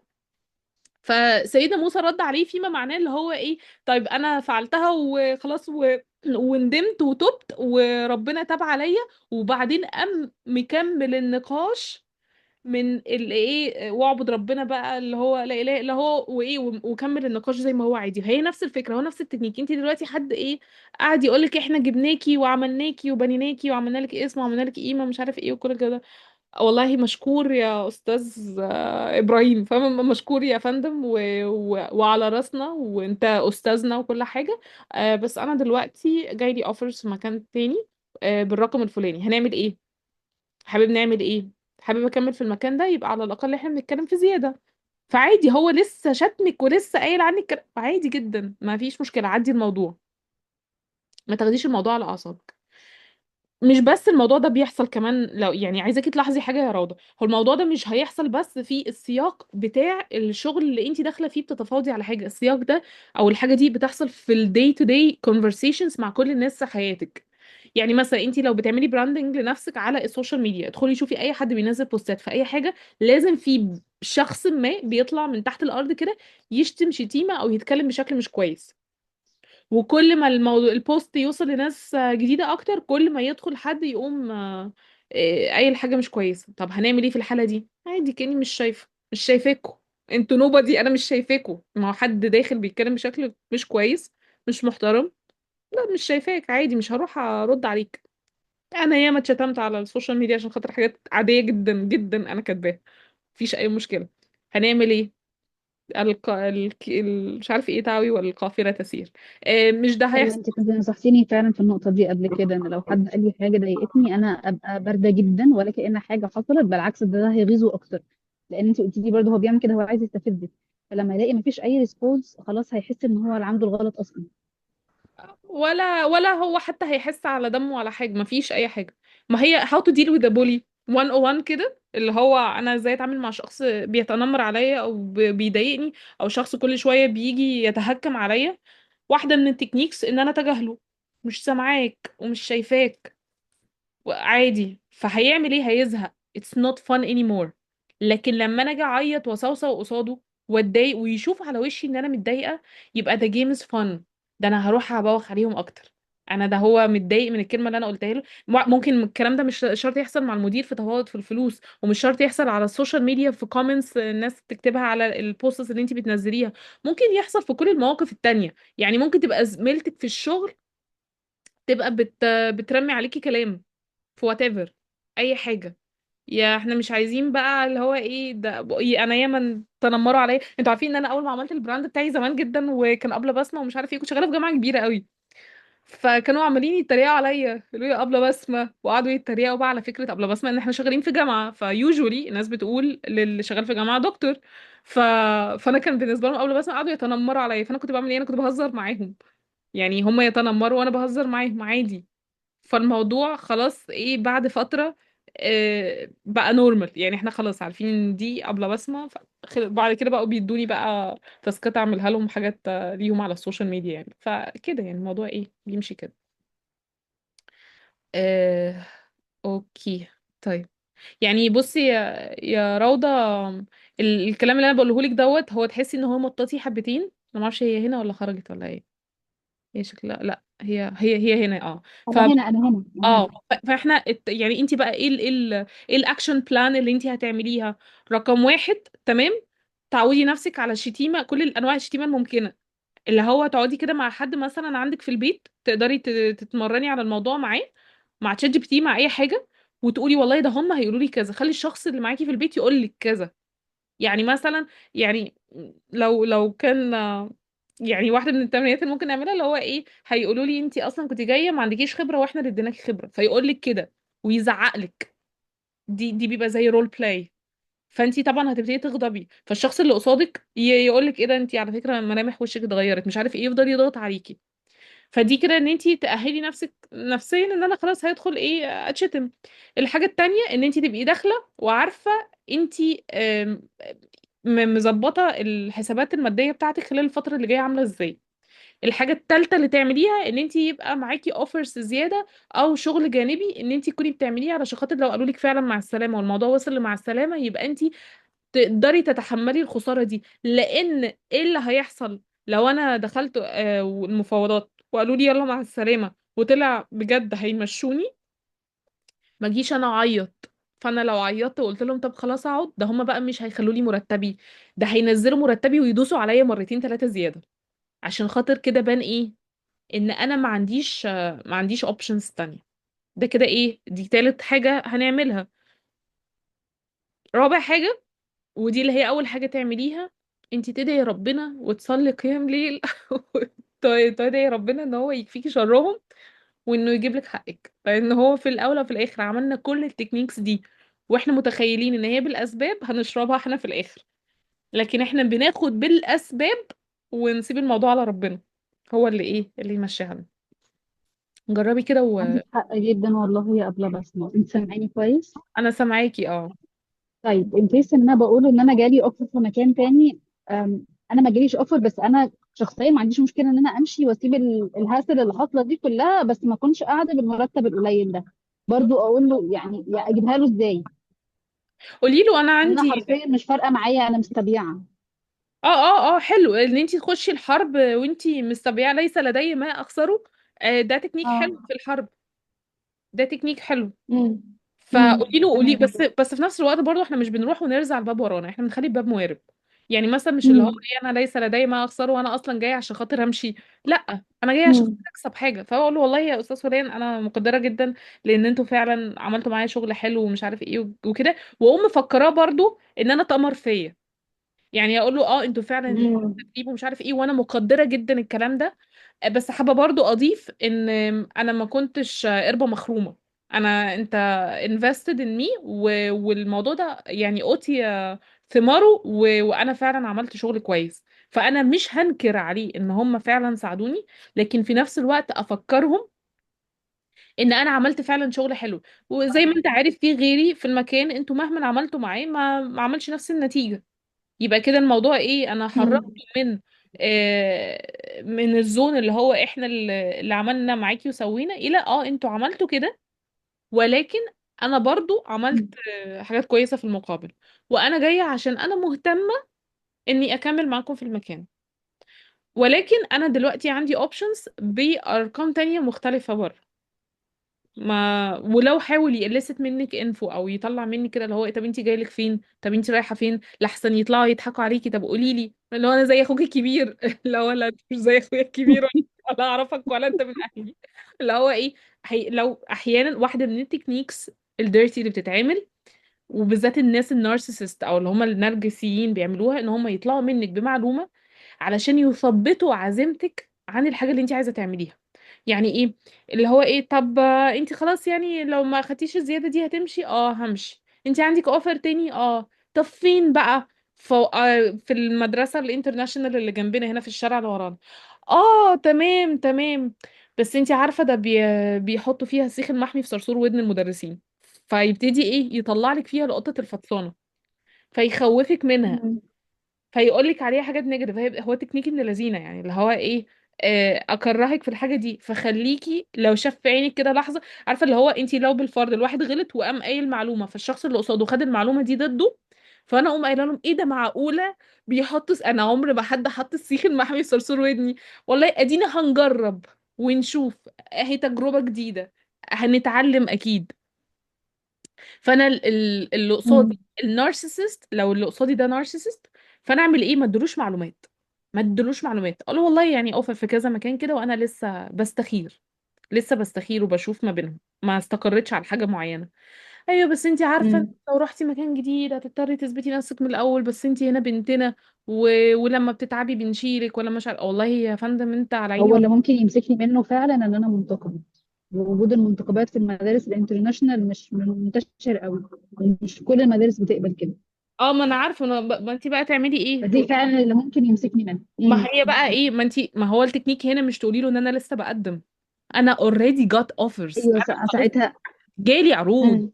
يعني انت منتقبة مش هتلاقي حد يشغلك.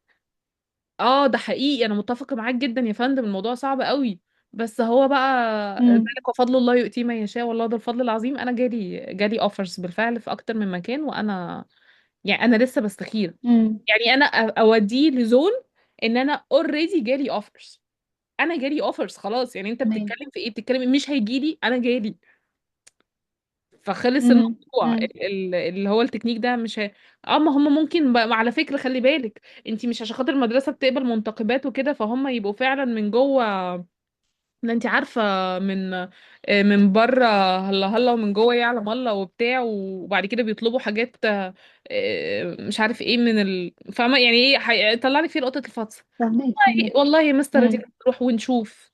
وانا في الاول او في الاخر انا امم. واحدة عارفة يعني قيمي عاملة ازاي ومبادئي عاملة ازاي، فلو في حاجة مضايقاني مفيش مشكلة هروح للأوفر التاني الأوفر التاني اللي معروض عليا. امم. هما كده كده عايزيني، ايوه. وهم عايزيني بصراحة. فانتي تعملي بقى ايه؟ واحدة من الحاجات ان انتي تبقي بتفضفضي، ولكن انتي مدركة تماما لما تفضفضي. يعني انتي بتفضفضي بتقولي ايه. يعني العبط ان انا ابقى بفضفض بجد، ولكن انا ممكن امم. اكون عاملة نفسي ان انا بفضفض، ولكن انا بسند مسج معينة، انا بديله رسالة معينة. ازاي؟ ان هو مثلا امم. متخيل ان انا بيجرجرني ان انا اتكلم. ومش بس هو ده، ممكن يبعت حد تاني، وهتلاقي الموضوع ده منتشر جدا. هيبعت حد تاني ان هو يقلست مني انفو، فممكن هو ما يعرفش يطلع مني كلام، فيقوم رايح مثلا باعت العصفورة بتاعته. فتيجي تقوم مكلماني تقول لي ايه بس ما عامله ايه مش عارفه ايه، ده انا شفتك عند المدير جوه، ايه خير. انا عارفه طبعا ان هو قال لها وعايز يعرف منها اذا كنت انا فعلا سيريس، وايه البلان بتاعتي وكده، وهل جالي حاجه فعلا ولا لا. انا عامله ايه؟ ما بقاش انا زي العبيطه، انا رايحه قايله لها ان والله انا بتفاوض على مرتب وبتاع و... وهي تقولي بجد طب وجالك اوفرز. ف... فاقوم قايله لها بصي هو انا بحاول اتفاوض مش عارفه اقوم انا ايه اقوم زي العبيطه اقوم قايله كل حاجه. لا، انا استيك تو ماي ستوري. انا عارفين اللي هم ولاد الستين في سبعين عندهم ناريتيف، اللي هم الله يحرقهم يا رب، يعني فاهم اللي هو واللي بيعملوه في اخواتنا. عندهم ناريتيف شغالين عليه بقالهم 100 سنة مش بيزحزحوا عنه، لدرجة ان هم ديلوجنال. هم ديلوجنال بيعملوا ايه؟ بيروحوا يعملوا كل المصايب اللي هم عاملينها، الله ينتقم منهم، وبعدين يرجعوا يقولوا احنا اللي اتضربنا، احنا اللي مظلومين، احنا اللي مش عارف ايه، ضربني وبكى سبقني واشتكى ستايل. فاحنا نعمل ايه؟ نستخدم نفس التكنيك ده بس في الخير، ان انا استيك تو ماي ناريتيف. انا الناريتيف بتاعي ان انا عندي اوبشنز تانية بره، وان انا خلاص همشي ومستنيه رد المدرسه هيزودوني ولا لا. ده الناريتيف بتاعي، ده اللي اقوله لكل الناس، بما فيهم اكتر ناس انا بثق فيها في المكان، صاحبتي انتمتي اختي في المكان جايه بتكلمني. هو نفس الناريتيف. ليه بقى؟ لان ممكن تبقى صاحبتي انتمتي اختي هي فعلا فعلا حد كويس وماشيه معايا تمام جدا ومفيش مشكله، وما تقصدش انها تاذيني باي شكل. لكن احيانا الناس بتاذي مش من باب ان هي بتاذي بجد او ان هي بتقصد الاذيه، ولكن من باب العبط.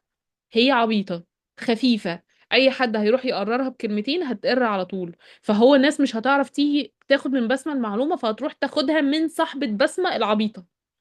انا عشان كده ما صاحبش حد عبيط يعني in general في حياتي يعني. بس in case ان انا ليا حد في المدرسه زميله وبرتاح لها وبنحب نتكلم مع بعض مش عارف ايه، يبقى انا عارفه ان هي لو حد جه قررها هياخد منها المعلومه عشان هي اللي قريبه مني، فانا ما اروحش اقوم قايله ناراتيف غير الناراتيف اللي انا حكياه. فهو هيبعت اكتر من حد عشان خاطر يلست انفو يعسعس على المعلومه. يبقى هي نفس الكلام، ان انا بالفعل ماشيه وجاي لي اوفرز وانا بختار ما بينهم. هما دول الكلمتين اللي انا هكون بقولهم. قشطة. قشطة. ماشي. انا طولت عليكم النهاردة، فخلينا كده نشوف لو يعني هناخد كام سؤال كده من الشات وبعد كده نروح عشان الناس اللي كتبت في الشات.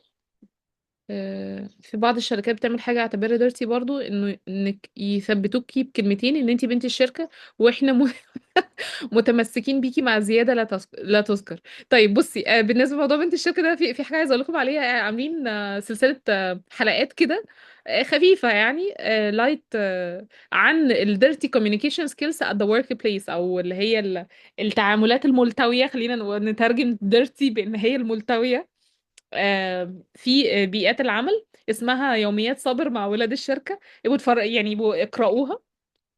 هنبقى بنتكلم فيها بقى عن الموضوع ده، بس بطريقة ستوري تيلينج يعني. آه، اوكي. من ضمن تعدد مروه كاتبه، من ضمن تعدد مصادر الدخل، كنت قلتي على السريع قبل كده على محفظه الذهب في الرقحي. دخلت ما فهمتش حاجه، هل سهل وقت البيع هترجع الفلوس في الحساب؟ ولو هو دهب بيجيلي، لان برضو في اوبشن توصيل بس برضو مش مكتوب العيار. لا، هو بيكتب كل حاجه، بس معلش هو ممكن هي الابس في يعني بتبقى فيها دوشه كتيره كده، حاجات غريبه. ف هو بيبقى سهل في البيع وسهل في الشراء. انتي بس بيبقى فيه تقريبا حوالي 3 ريال في البيع والشراء. يعني انتي لو اشتريتي النهارده وجيتي تبيعي النهارده بنفس السعر اللي اشتريتي بيه، هتخسري 6 ريال. بس لما تيجي تفكري ان ال6 ريال دي اقل بكتير جدا من لو انتي اشتريتي ذهب من المحل. اقل حاجه في المصنعيه كنت سألت عليها، كان مش عارفه تقريبا 60 ريال او 30 ريال في السبائك، حاجه زي كده. فهتلاقي ان الخسارة في المحل اكبر بكتير. فانتي تعملي ايه؟ انتي كده كده الذهب مش بنجيبه عشان نبيعه في نفس اليوم. فانتي الابس بتبقى بس خلي بالك ده مش مصدر دخل يعني. برضو حابة احدد لك حاجة، انتي مش بنتاجر في الذهب، هو ده مصدر زي هنقول استثمار نوعا ما، ان انتي بتحفظي قيمة المال.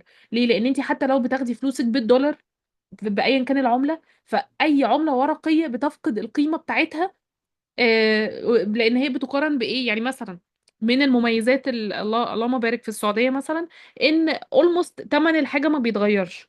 عكس مثلا في بلاد اخرى بيبقى مثلا اللبن في السوبر ماركت، دخلنا النهارده لقيناه ب 60 مش عارف ايه، بكره لقيناه ب 65، بعده ب 70، بعده ب 80، وهكذا. لكن هنا مش هتحسي في السعودية مش هتحسي بالموضوع ده إطلاقا. يعني هتحسي اللي هو إيه، من أول يوم في السنة اللبن ب 14 ريال، فأنتي لغاية آخر يوم في السنة وهكذا بنفس الرقم هو. ولكن الناس مش بتحتفظ بالعملة الورقية في ذاتها. هي ايه الحاجة اللي بتحتفظ بيها بقيمة العملة؟ في الذهب. فانت الذهب لو جينا نقارن الاب بالمحل، هتلاقي ان الاب المصنعية كده بتاعته مفيش. انت بتدفعي 3 ريال لما عند الشراء تقريبا، و3 ريال عند البيع. لكن انت بتبيعي بعد فترة طويلة، فبعد فترة طويلة بيكون اوريدي سعر الذهب بسبب الأحداث العالمية اللطيفة اللي احنا عايشين فيها، ربنا يخرجنا منها على خير. هتلاقي ان هو خلاص ال6 ريال دي ما تجيش حاجة زي لو انت مش شارية حاجة من المحل وبتقومي تبيعيها، فبتخسري جامد في المصنعية، لان انت كنت دافعة مصنعية. لو كانت مشغولات ذهبية طبعا هتلاقي دفعة مصنعية كبيرة زي في مصر، ما انت بتدفعي مصنعية كبيرة في مصر. وعلى فكرة في مصر دلوقتي اعتقد ان في اب طالع جديد ليه علاقة برضو بشراء الذهب اونلاين. اسألوا عنه. تابعوا حد اسمه دكتور باسم عليوة. هو ليه اكونت على لينكد ان، معرفش ليه اكونت على الفيسبوك ولا لا. هو بيتكلم في حتة المالية دي وفي الحاجات الحلال والحرام في المعاملات المالية. فابقوا تابعوه. فاعتقد ان هم ده عاملين استثمار او عاملين اب كده في مصر ليه بنفس الفكره، ان يبقى في محافظ ذهب اونلاين. فكره ان هم لو وصلوا لك الذهب يقدروا يوصلوا لك الذهب، بس هتدفعي تكلفه. فانت ممكن تعملي ايه؟ ممكن تخلي الذهب على المحفظه بتاعه الابليكيشن عادي جدا، يعني ما فيش مشكله. وعشان ما تتخضيش برضو بيبقى في وقت للشراء، يعني ممكن تدخلي تيجي تشتري تلاقي ان بيقولك السوق قافل. فدي حاجه طبيعيه، ما تقلقيش منها. هما بيقفلوا تقريبا سبت وحد، حاجة زي كده، ما بيبقاش فيه شراء. وبتقدري تحددي كم الجرامات اللي انت عايزاها من اللي هي متاحة عندهم. فدي كده ايه، حاجة جربي. بس معلش عفري مع الاب تاني، انا عارفة ان اي تعامل مع التكنولوجي بيبقى سخيف لو احنا الموضوع كمان مش فاميليار، وبيبقى مخيف حبتين، الموضوع فيه فلوس بقى وكده. لكن يعني ما تفقديش الامل، جربي تاني في الاب وجربي في حاجة صغيرة. وهتلاقي ان هو كمان بيظهر لك حاجات زي انت اشتريتي بكام. و والذهب مثلا بعد ما وصل، يعني نفترض انت بقى ايه معاكي بالفرض 10 جرام، مثلا ايا كان الرقم، عدد الجرامات اللي انت بتشتريها، بيظهر لك كمان الاستاتستكس اللي هو بيقول لك انت دلوقتي كأن انت اشتريتي بمتوسط كام على كل ال 10 جرام. يعني انت اشتريتي مثلا الجرام الاولاني ب... بريال، الجرام التاني اشتريتيه ب4 ريال، الجرام التالت اشتريت كذا، فهو بيحسب لك المتوسط وبيقول لك هو دلوقتي بقى بكذا، فتقدري بعد فترة تشوفي انت كسبانة ولا خسرانة من الموضوع ده. زي بالظبط ان انت جايبة ذهب عادي مخليه عندك. وخليكي في ان جنرال في الشراء، سواء الحاجة هتوصلك او هتخليها اونلاين، دايما تشتري في السبائك، ما تشتريش المشغولات دي ايه، هي لزوم الفشخرة مش اكتر. يعني لما تخشي على عارفه اللي هو ايه، كأننا عريس فالبسي الدهب اللي عندك، رايحين نشتري الشبكه فيلا البسي الدهب بتاع العيله الجو الفاكس ده. لكن ان جنرال فالاستثمار تخليكي في الحاجه اللي مصنعيتها اقل حاجه ممكنه، الجنيهات، السبائك، الحاجات دي.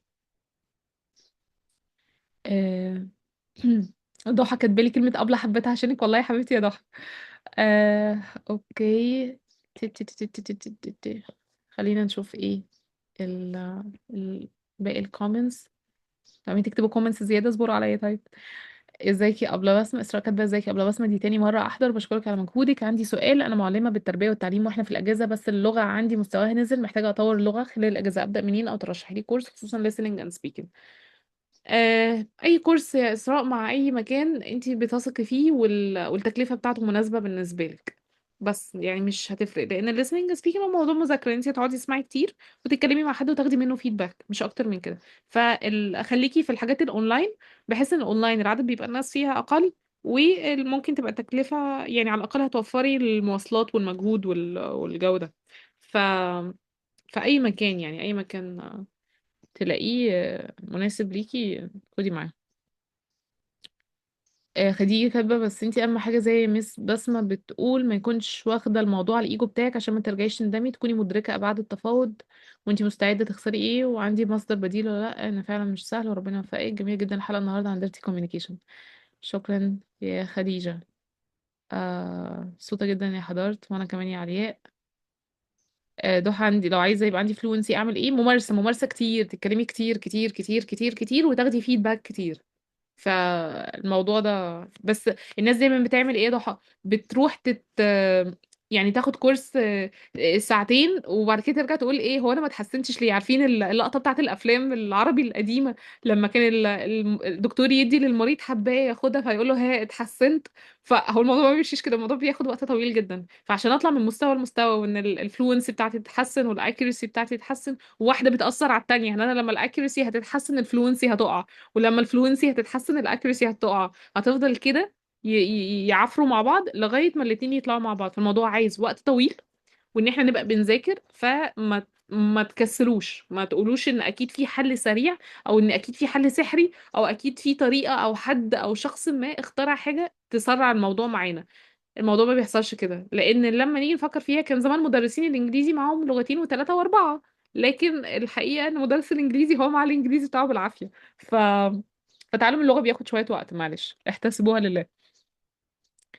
اوكي خديجة. طب لو دخلت تفاوض قلب الترابيزة عليا، اوكي turning tables ده على فكرة واحدة من التكنيكس، واخترع لي غلطة او مسك غلطة صغيرة وكبرها وحط عليا بيها وحط عليا بيها، رد فعلي يكون ايه على الاسلوب ده؟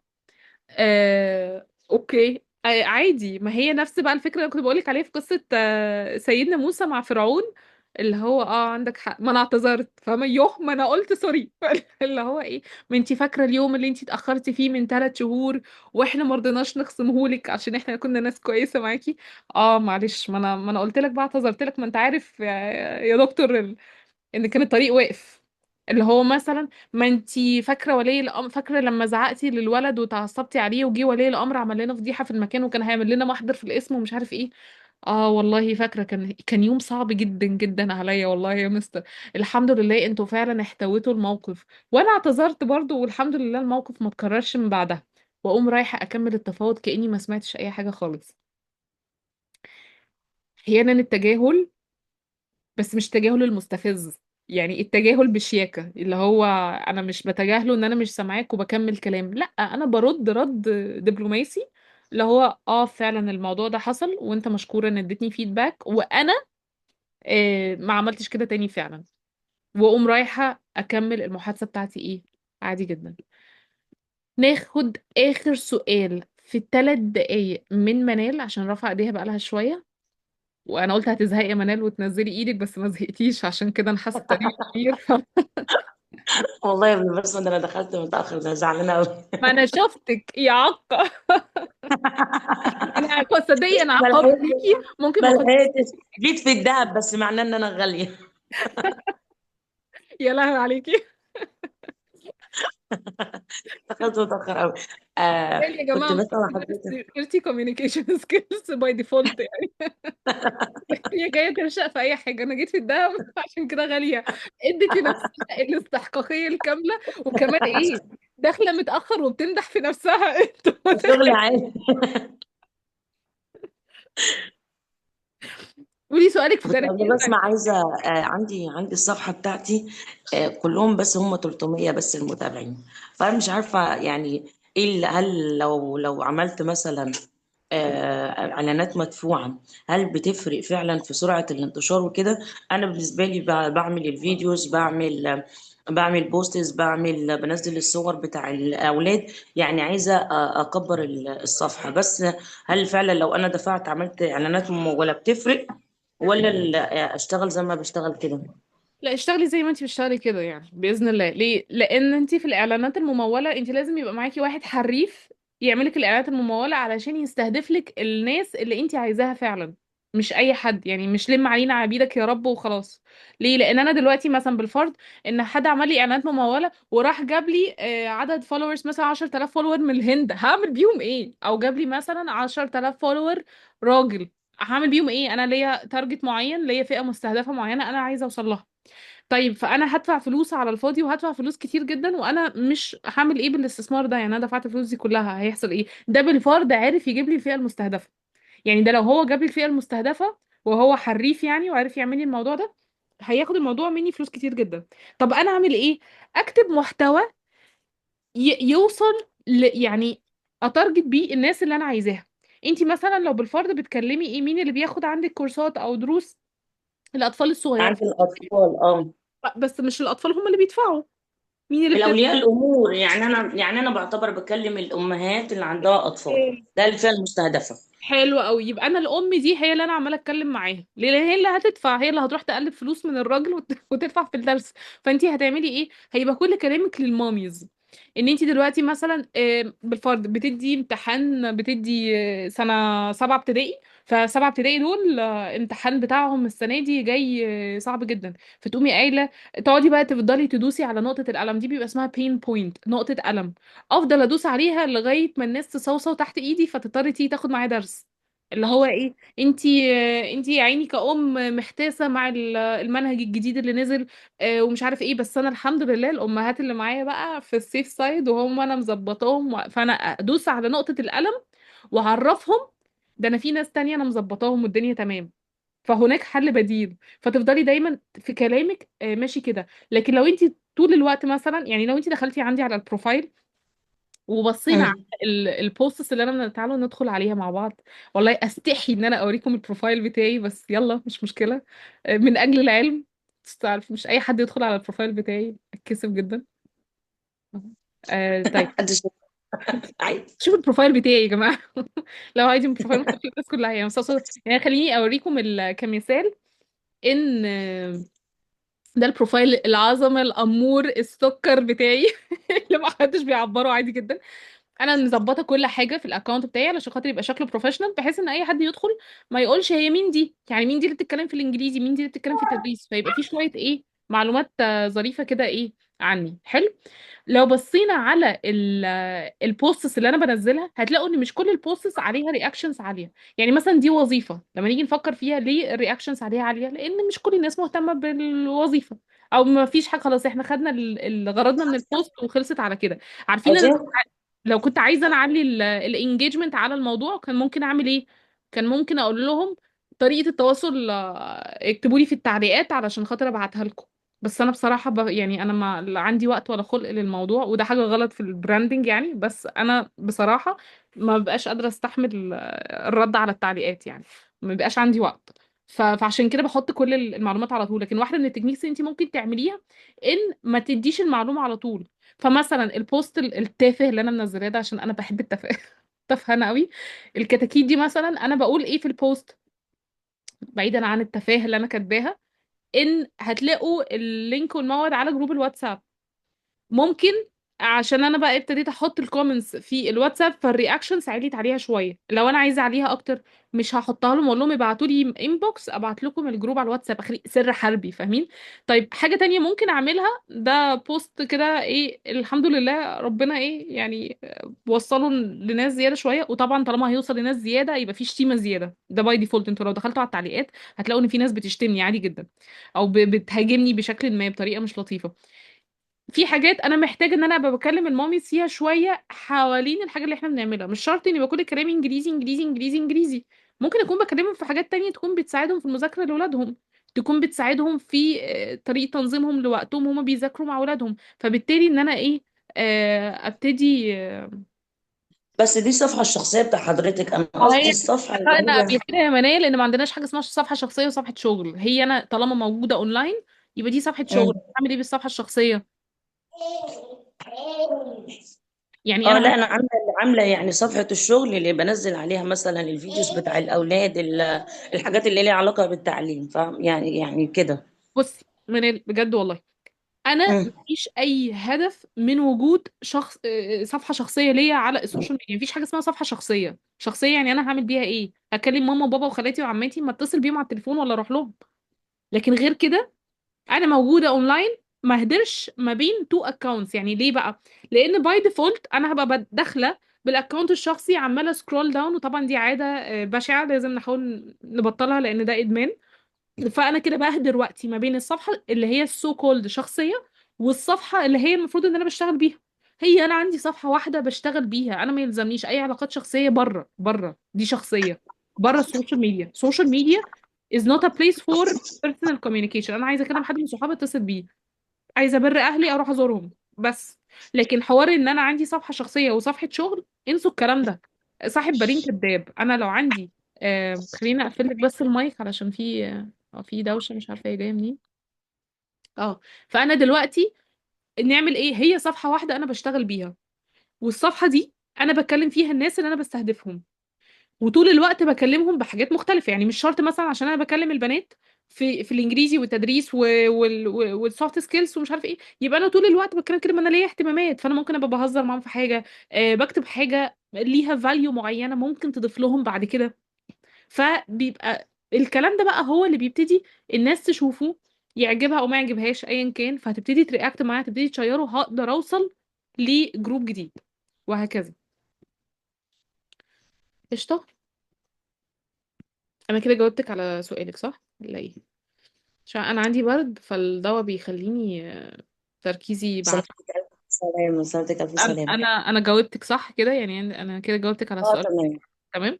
اه فاحنا قلنا كان السؤال بتاعك اللي هي الاعلانات المدفوعه. لا ما تعمليش اعلانات مدفوعه، واستثمري شويه في المحتوى ان انت تكتبي محتوى يكون بيوصل للناس، وما تشتتيش نفسك ما بين تو اكونتس. هو اكونت واحد هو ده اللي بتشتغلي بيه بس.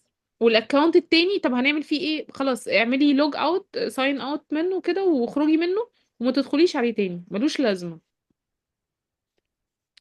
اسراء كم. انا قصدي اللي هي مش حضرتك، هو ينفع اصلا على الصفحه العاديه دي تتعمل عليها اصلا حاجات مدفوعه وحاجات ليها لو علاقه بالشغل؟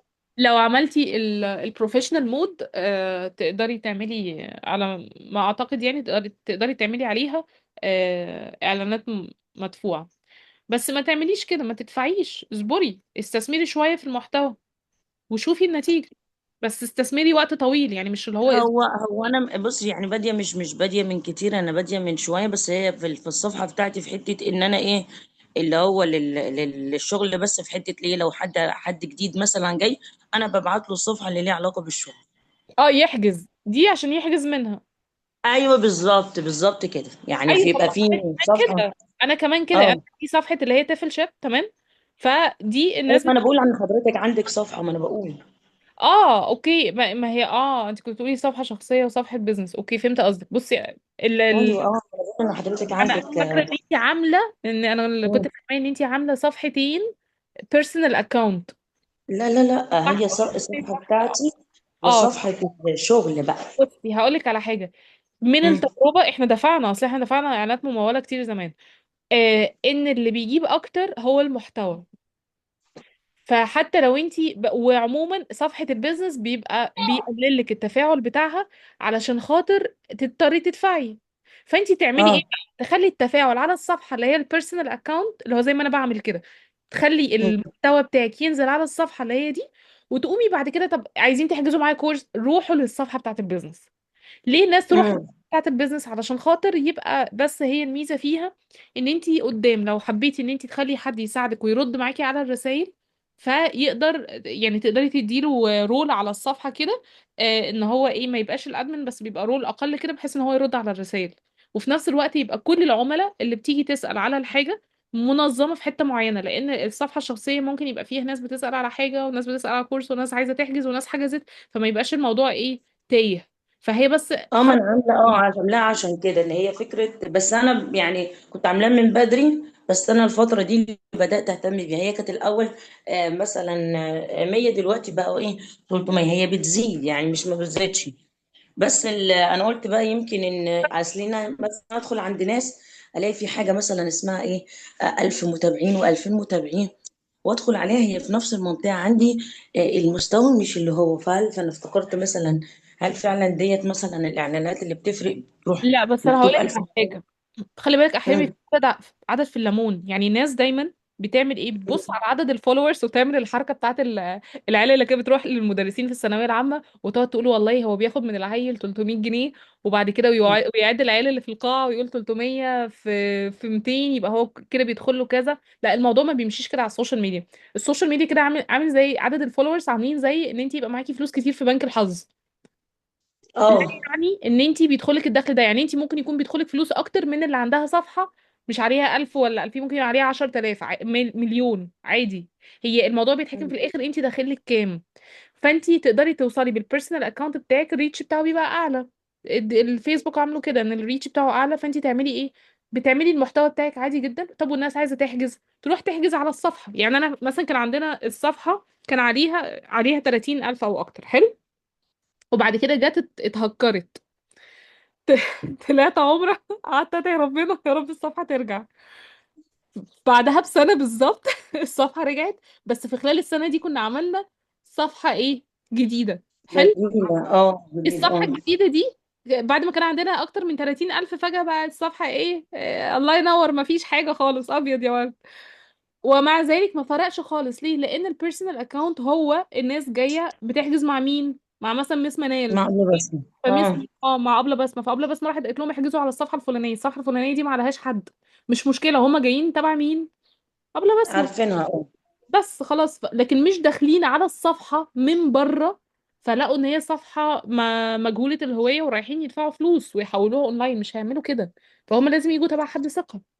فانت تعملي اه. ايه، اه. ركزي على الصفحه الشخصيه بتاعتك وخلي الصفحه بتاعت البيزنس دي هي مجرد بتصب في ان بننظم الرسائل بتاعت العملاء، ان احنا نبعت لهم ونعرف مين بيحجز ومين ما بيحجزش عشان لو عايزين نتواصل مع بعض كده، مش اكتر.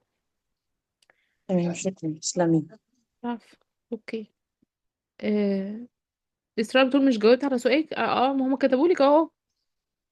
قالت لك خدي كورسات. شاركت المكان. خدي كورسات في اي مكان يا اسراء. ما اعرفش انت سامعيني ولا لا، بس خدي ايه في اي مكان. هم لخصوا لك اللي انا قلته اصلا في التعليق. اوكي ماشي. كانت هذه فقرة اليوم. شكرا ليكم. وتحبوا نتقابل بكرة ولا كفاية كده الاسبوع ده؟ شفتوا دي يا ريت. يا يا ريت. ريت يا ريت يا ريت جدا، يا ويتعمل لها ريت، لا يا كونفرزيشن ريت. كلوب، اكون سعيده جدا. اه ده كده بقى فقرة نبدأ من مجهول بدري بقى، نبدأ الرابع. من بدري بقى، تدخل من أول. ونبتدي ننقي الحاجة.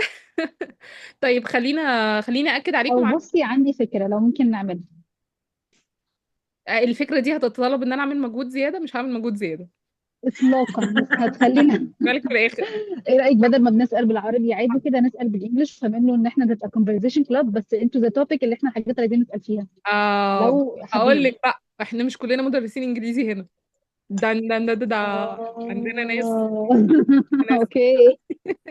عرفتي ليه بقى أنا عاملاها بالعربي؟ عشان نبقى فاتحين الموضوع ايه للناس تسأل براحتها يعني. بس هنبقى نعمل ان شاء الله مرة conversation club ان شاء الله يعني. اهو خديجة كتبت لك لا احنا مش كلنا انجلش بقى، بصي خلي بالك ممكن ايه تعملي بقى فتنة كده في التعليقات و... والناس تتخانق مع بعضيها. طيب خير ان شاء الله. خليني اكد عليكم على الواتساب جروب ان احنا لو هنتقابل بكره ان شاء الله تمام.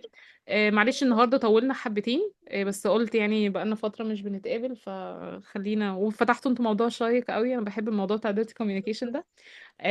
ونتقابل ان شاء الله قريبا على خير. هكتب لكم على الواتساب لو هنتقابل بكره او انهي موعد باذن الله. شكرا ليكم، ويلا اقعدوا بالعافيه. السلام عليكم.